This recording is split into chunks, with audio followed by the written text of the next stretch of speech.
गुवाहाटी रोज नया इतिहास लिख रहा है।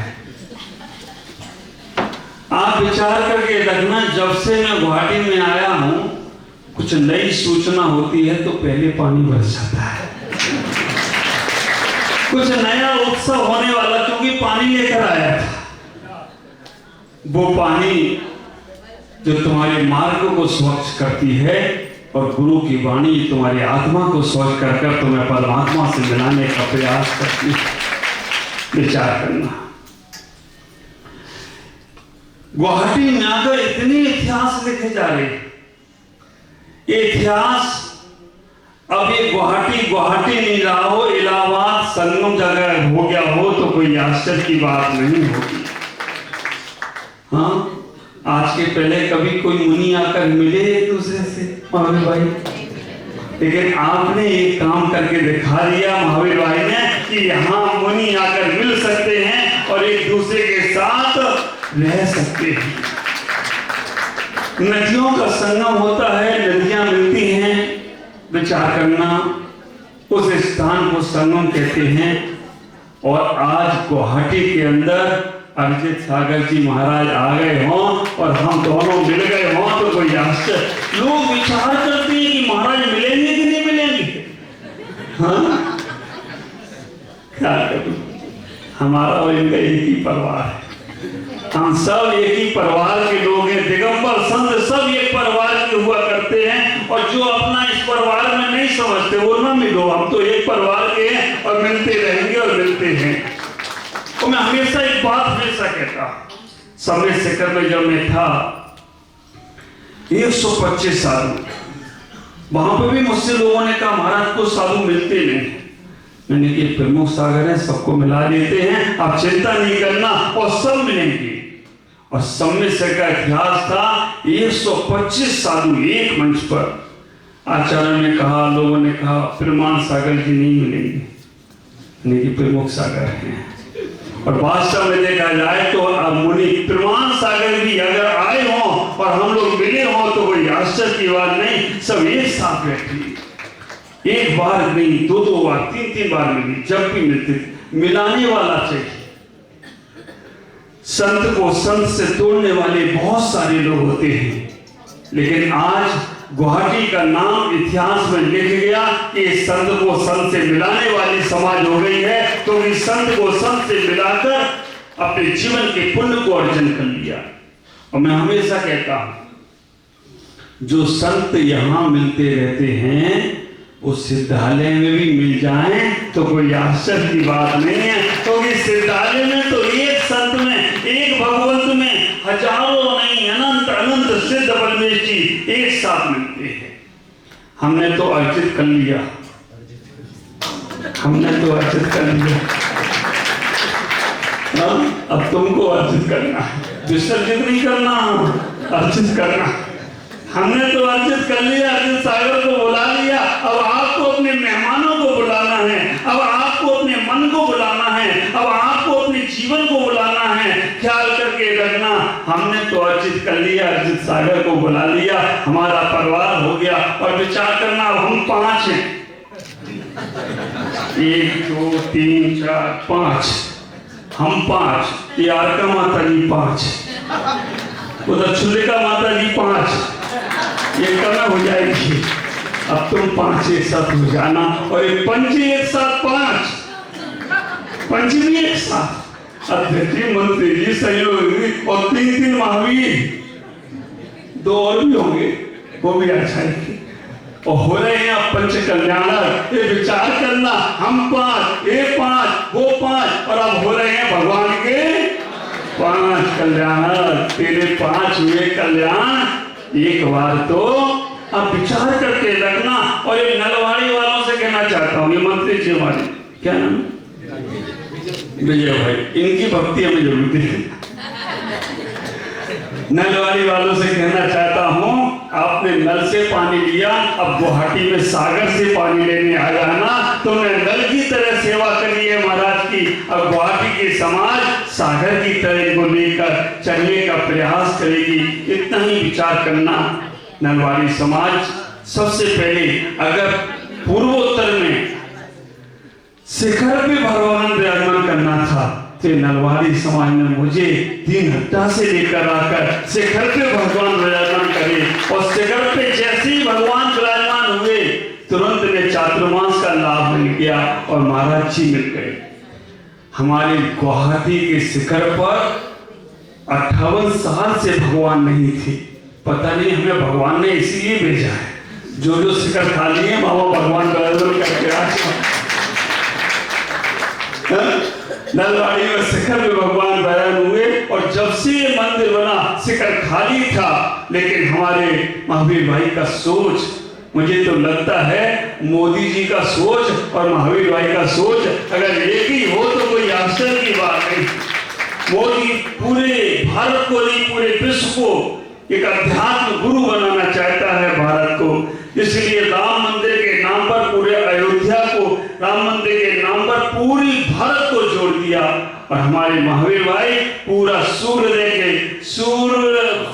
पहाड़ के निमित्त से पूरे पूर्वोत्तर को जोड़ रहे हो, तो कोई आश्चर्य की बात नहीं है। ये जोड़ होना चाहिए, जोड़ होता है ना तो हम जुड़ जाते हैं। हमारे शिखर पर मूर्ति रखना थी, चारों नाम आ गए ना हमारे मंत्री जी के पास नाम आ गए। कल जैसे ही मैंने बोला हमारे महेंद्र जी कहाँ हैं, ये खड़े हो गए। एक बार आकर धीमे से मेरे कान में बोले, महाराज नेमिनाथ भगवान तो शिखर पे मैं ही विराजमान करूंगा। इन्होंने पहला सौभाग्य ले लिया शिखर पे मूर्ति विराजमान करने का। दूसरे नंबर पर हमारे सुधीर कहाँ गया, सुधीर भाई, हाँ ये देवी जी खड़े हो। ये देवी जी रोज आती, महाराज हमने कि जब तक पात्री नहीं बनोगे तब तक मैं बात नहीं करूंगा। इनने कहा महाराज बन गए। कल जैसे ही बोला तो मैंने एक पहाड़ पे एक हमारे शिखर में मूर्ति महाराज हमारी तरफ से जोरदार तालियों से शिखर पे 4 मूर्तियां हमेशा हमेशा के लिए, एक नेमिनाथ की मूर्ति, नेमिनाथ भगवान, दूसरी आदिनाथ की वेदी तो आदिनाथ की मूर्ति, तीसरे नंबर पर मुनीश्वरनाथ भगवान तो मुनीश्वरनाथ की मूर्ति, चौथे नंबर पे भगवान महावीर का 2550वां महोत्सव है तो भगवान महावीर की मूर्ति। 4 शिखर पर मूर्तियां होने वाली हैं। आप विचार करना, इतना ही सोचना। अब हम अपने जीवन में उस भाग को, उस परमात्मा को पाने का प्रयास करें। पंच कल्याण का आगाज हो चुका है और इतना सुंदर ये पंच कल्याण होने वाला है, इतना सुंदर ये पंच कल्याण की भूमिका बनने वाली है, क्योंकि हमारे हसमुख जी पंडित जी प्रतिष्ठाचार हैं और वो यहाँ पूरा सानिध्य देने वाले हैं। मैं तो यही कहूँगा, अभी तो ये अंगड़ाई है, आगे बहुत लड़ाई है। अभी तो ये अंगड़ाई है, पिक्चर का छोटा सा ट्रेलर है, क्योंकि हमारे सूर्य पहाड़ का पंच कल्याणक है, पूरे पूर्वोत्तर का पंच कल्याणक है। और जब यहाँ से पंच कल्याण करके हम यहाँ की भूमिका बनाकर ख्याल करके रखना, जब सूर्य पहाड़ चलेंगे हम, और सूर्य पहाड़ को कौन सा तीर्थ देना चाहता हूँ आज नहीं बताऊंगा, सब आज ही बता दूंगा तो कल क्या करूंगा। कल हम उस पहाड़ को क्या नया तीर्थ देंगे, क्या नया योजना देंगे, कौन सी नई भावना देंगे। मैं आपसे कहूंगा कि भगवान तो प्रतिष्ठित यहाँ हो रहे हैं, लेकिन जिस दिन वो सूर्य पहाड़ पे विराजमान होंगे वो दिन पूरा पूर्वोत्तर का जो माता सुपासमती माता जी ने तीर्थ की खोज की थी उस सब की मौज हमें मिलने वाली है जब वहां भगवान विराजमान होंगी। सामान नहीं होगा वो दिन। 31 फीट के आदिनाथ भगवान निकल पड़े हैं, उनका विहार हो गया है। अभी तो गगन विहार हो रहा है, पद विहार हो रहा है। विचार करना, 31 फीट के भगवान जब आदिनाथ वहां विराजमान होंगी, वहां मानस्तंभ विराजमान होगा, वहां मानस्तंभ में मूर्तियां विराजमान होंगी। और जितनी 24वीं ख्याल करना, रामलला पहुंच चुके हैं अपने, बहुत सुंदर मूर्ति है वो रामलला की। लेकिन अभी एक बार आप हमारे महावीर स्थल में वो मूर्ति देखना जो हमारे सूर्य पहाड़ पे विराजमान होने वाली है, उससे भी सुंदर मूर्ति हो तो कोई आश्चर्य नहीं होगा। ज्यादा बात नहीं करूंगा क्योंकि अभी बहुत सारे काम हैं। मैं इतना ही कहूंगा कि अब जय आदिनाथ, जय सूर्य पहाड़, जय पंच कल्याण। जब भी रास्ते से निकलो तो एक ही नारा आपके मुख में होना चाहिए, जय आदिनाथ, जय पंचकल्याणक, जय पंचकल्याणक और जय सूर्य पहाड़। कैसे हम उस पंचकल्याणक को मूर्त रूप देंगे, आज इतना ही कहूंगा कि आप अपने जीवन में बहुत अच्छे से उस मन भावना से, कल मैंने जैसे ही बोला कि वहां पर सभी को अपने घर से पहुंचना है, तो मुझे बताया कि एक भी ऐसी मारामारी हुई कि नाम ही नहीं है। लेकिन आप विचार करना, ऐसे लोगों ने बढ़ चढ़ कर साथ लिया है तो आगे और भी साथ लेने का प्रयास करें। पंचकल्याणक का पूरा लाभ आपको लेना है।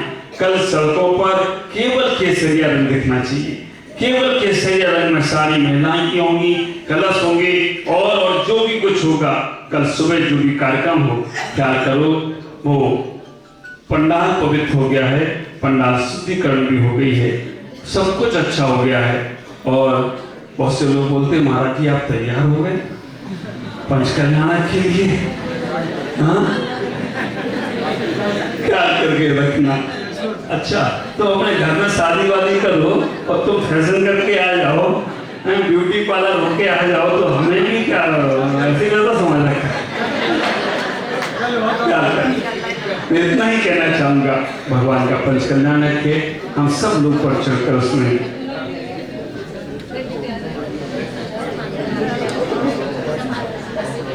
बहुत सुंदर, बहुत सुंदर हमारे मंत्री जी सूचना दे रहे हैं। क्या करो जन्माभिषेक जो होने वाला है, हमने कहा ना इतिहास गुवाहाटी इतिहास दोहरा नहीं रही है, नया इतिहास बना रही है। मेरे भी जीवन का ऐसा ही है, मैं इतिहास दोहराता नहीं हूँ, इतिहास बना देता हूँ। तो विचार करके रखना 50 बीघा का जो हमारा महावीर पार्क अब नहीं हो पाए, लेकिन हम विचार करें बोटानिकल गार्डन जो है सरकार ने 5 दिन के लिए गार्डन केवल जैनियों के लिए खोल दिया है और वो पूरा गार्डन हमारे महावीर भाई की एक एप्लीकेशन गई, बिजू भाई ने उसमें कहा कि होना चाहिए और वास्तव में विचार करके रखना वो पूरा पार्क 5 दिनों के लिए हमारी पूरी समाज को मिल गया है और पूरी समाज वहां पर रहेगी। लेकिन उससे भी अच्छी बड़ी बात है कि जन्माभिषेक जो होगा वो उसी पार्क में होगा, उसी पार्क में वहां पर जो एक टावर बना हुआ है। जब मैं पहली बार गया मैंने देखा इससे अच्छी जगह तो कोई हो नहीं सकती, लेकिन भगवान सुन लेता है। तो विचार करके रखना वो भी एक अद्भुत की चीज होगा। कल से हम लोग पूरा बोरी बिस्तर देकर पंडाल में ही रहें, हाँ सुबह नाश्ता खाने का मेनू तो ऐसा 4 बार मिलेगा। ख्याल करना केवल उसी में मत अटके रहना, थोड़ा बहुत समय हमारे भी सुन लेना तो भी काम हो जाए।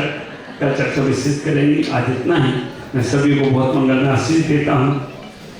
गुवाहाटी का में जो पंचकल्याण सूर्य पाल का हो रहा है, वास्तव में हम पंचकल्याण के बाद प्रयास यही करूंगा कि सब भगवान को ज्यादा दिन न रखते हुए तुरंत हम लोग चलकर सूर्य पहाड़ पर पहुंचकर पंच भगवान को विराजमान करेंगे।